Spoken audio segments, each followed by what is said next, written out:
Ito na yung ating hinihintay. Alin kayang aunahin natin dito? Ayan o, dalawa.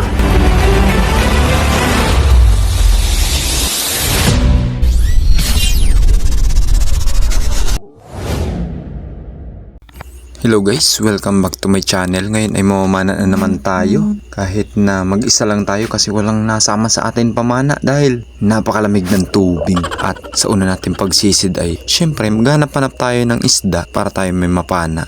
At meron tayo dito nakitang isang mamink-mink. Ayan, isa palang manipis yung ating nakita ditong isda. Ayan o, buhay naman natin ay isang mamink-mink na isda na manitis. Alright, naka-isa na tayo ng huli at ano kaya yung susunod nating mapapana. At meron tayo dito napansing gumagalaw-galaw sa ilalim ng tubig. Syempre, dahil tayo namamana, isa pala itong dalagang bukid pero hindi natin tinamaan. Siguro ay hindi para sa atin kaya iwan na lang natin. At dito ay meron naghahintay na isang matinik pero masarap na isda. Ayan no, danggit na pasimple-simple kunwari hindi nakakaramdam pero nakakaramdam pala. Kaya ayan, lumangoy siya, hindi siya tumakbo. Kala niya siguro hindi natin habulin pero hinabol pa rin natin dahil bihira magpakita ang mga isda ngayon. Kaya kung ano yung makita natin gumalaw, dala yan. Uy, ayan no, tinamaan natin yung danggit. Ayos, makakaulam na yung ating alagang pusa sa bahay kasi palaging naghahintay sa atin kapag tayo ay nauwi galing sa pamamana. Medyo madalang yung labas ng isda ngayon kaya kung ano talaga yung makita nating gumalaw ay siya nating ahulihin para tayo may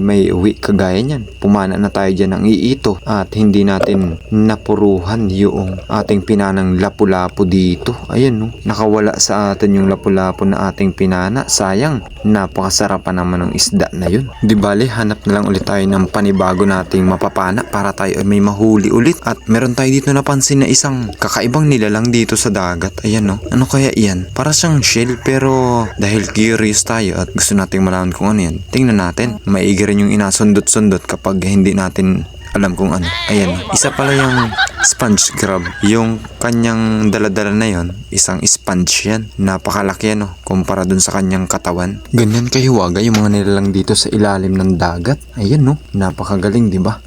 Ayan, humanap na lang tayo ng panibago nating mahuhuli syempre at nagpakita sa atin itong isang pugita. Ayan no, dinakot lang natin kasi ito yung maliit na uri ng pugita dito sa dagat. Sa mababaw lang pala ito nakikita, yung mga ganitong klaseng pugita. Ayan no, nagpahabol pa sa atin. Hindi naman nangangagat yung ganyan pero kung kagatin ka man yan, mahina lang. Parang kurot lamang baga ng dinosaur. Ganon lang ka-gentle yung pagkagat ng pugita niyan. Kailangan mo talaga siyang patulugin o kagatin sa ulo para hindi siya makawala ng ganyan. Kasi kung apabayaan nating buhay yan na nakalagay sa tuhugan natin, ay kung saan-saan yan magadidikit-dikit.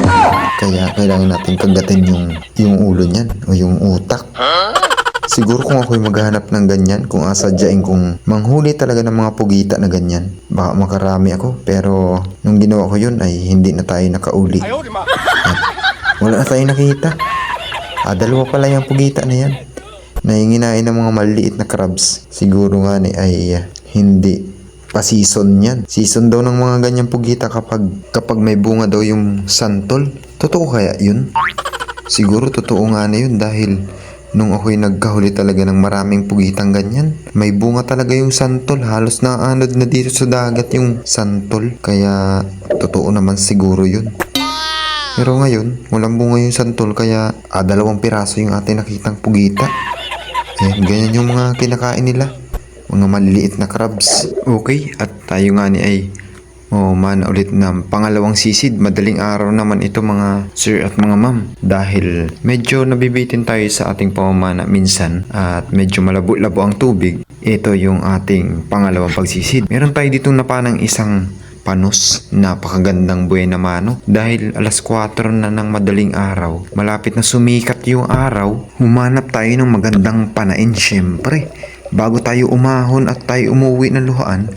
Ito yung napakagandang exciting part na nagpakita sa atin mag-asawang bagulan. Syempre ang aunahin mo dyan yung pinakamalaki na. Ayan no, tinamaan natin. Balak pala natin sanang hulihin din yung asawa niyan. Pero hindi na natin nagawang habulin dahil Napakalakas pa nitong ating napana. Hindi natin na headshot. Headshot pala. Hindi pala natin napuruhan. Kaya ayan. Nagpakalangoy-langoy siya maigi.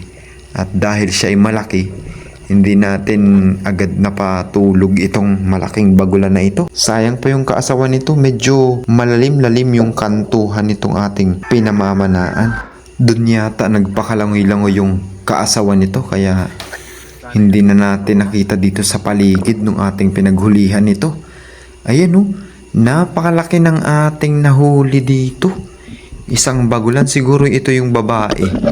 Mas maliit kasi yung lalaki kumpara sa mga babaeng bagulan. Tama kaya yun? Ano sa tingin nyo? At dahil sikat na yung araw, may ilap na yung mga isda na nahuhuli natin na nagapakita pala. Ayan o. Meron tayo dito nakitang isang anong isda kaya ito? Napana natin na isang buriri. Ayan o, trigger fish pala. Ayan, mga nakasuksok maigi yung ganitong isda, lalong lalo na kung ganitong madaling araw na o sikat na yung araw. Ganyan yung nagapakitang mga isda. Maaga silang umalis sa kanilang mga pinagtataguan para manghuli ng kanilang almusal. Siyempre, dahil maaga sila, ay sila muna yung ating naunahang aalmusalin. Ayan o. Meron din tayo ditong napanang isang lapu-lapu. Ayan o, sigapo. Ayan o. Medyo malaki-laki na rin ito mga sir. Buti nakapana tayo ng ganyan. Kapag mga ganitong pasikat pala ang araw, yung mga ganitong lapu-lapu, nalabas talaga sila sa butas para mang-ambush ng kanilang almusal. Kagaya nung trigger fish, almusal na rin natin. Ayan o. Napakagandang good morning sa atin ito dahil sikat na yung araw. Napaka presko dahil malamig yung tubig. At tayo ay makapang-ulam na ng masarap na isda at mapait-pait na bagulan. Ayan o. Ayos. Shout out pala kay Jeff Manlisis na palaging naghahintay ng bagulan. Ayan, ganyan pala ako sumisid. Nakahawak yung pana dun sa kanang kamay. At syempre yung flashlight ay nandun sa kaliwang kamay. Ayan, hindi ko lang hawak yung ating flashlight dyan. At tayo ay nag-video muna. Kunwari, hindi natin namalaya na stolen shot. Pero sinadya nating mag-video para tayo ay mag-flex ng ating huli. Kahit paminsan-minsan lamang. Ayan no, napakasarap sa pakiramdam kapag ganyang may nahuhuli tayong ganyang kalalaki. Ayos, napakasarap sumisid kapag ganyan palagi nahuhuli natin. At bago tayo tumabi, inabot na tayo dito ng talagang liwanag. Ayan no, ayos. Napakaganda ng ating pamamana ngayon. Maraming salamat po sa inyong panonood at abangan nyo po ulit yung aming panibagong spearfishing adventure.